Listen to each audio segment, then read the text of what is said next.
Come sta? We are so pleased you've joined us again for Buxan Beopla.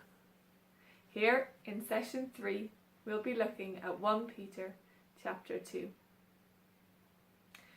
We hope that you've done your homework through the week, and as we go through this video that some of those questions will be answered in more detail. First, we'll look at the themes that we found in 1 Peter chapter 2. The first one is God's family.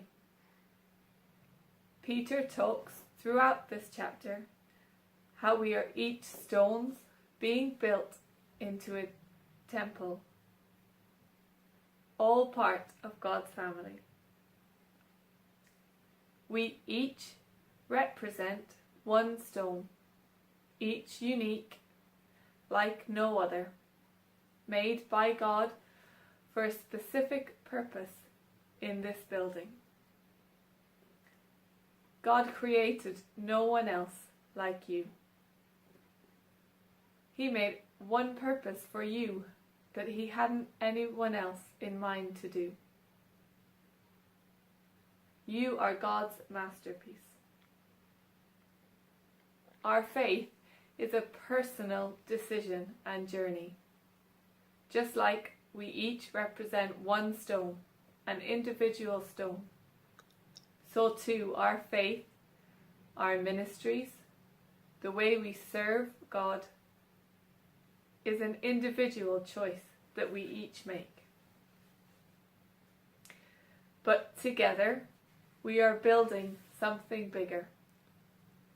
Each of our individual stones are called to join together to build God's work throughout the world. And we build them, Peter says, around Jesus, the cornerstone, the most important stone in the building.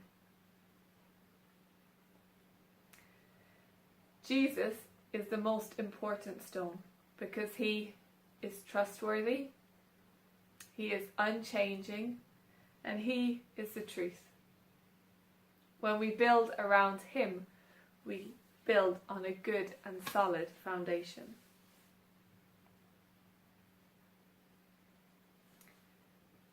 The second theme we see in chapter 2 is persecution. Suffering and persecution happens to all believers throughout the world in greater and smaller forms. Whether it's from our government, local authorities, our families, or our friends and community, each one of us at some point will face suffering because of our faith. Peter tells us we should expect this because Jesus too faced suffering. Peter encourages us, in light of this suffering, to pray for those in authority, to pray for our government. Our government and authorities may not choose to uphold the faith by which we believe, but yet we are called to remain true to God. In Acts chapter 5 and verse 29, it says we must obey God above human authority if it compromises our faith. But we are always called to pray for those in authority, for our barangay officers, for our employers, and for our government. Even in the face of persecution and suffering, our prayers are needed. Also in chapter 2, we looked at the role of the priest. I hope that you were able to look through the Old Testament and there find some of the jobs the priest was to do.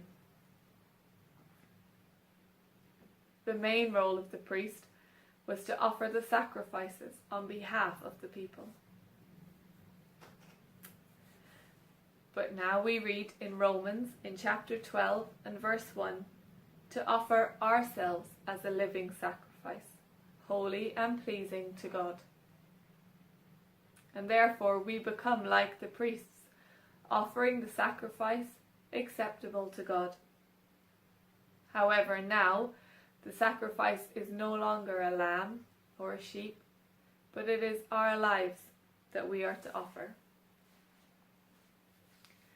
And therefore, it's our role to make sure that our lives are acceptable and pleasing to God, just as the priest had to check the animal was pleasing and acceptable.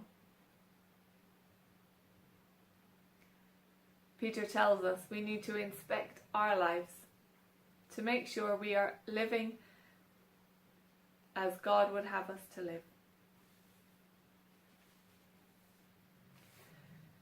You may have found other things in this chapter to discuss, and we hope you will do so with the group as you go through this session. We also hope this video has helped to answer some of the questions that may have come from your homework.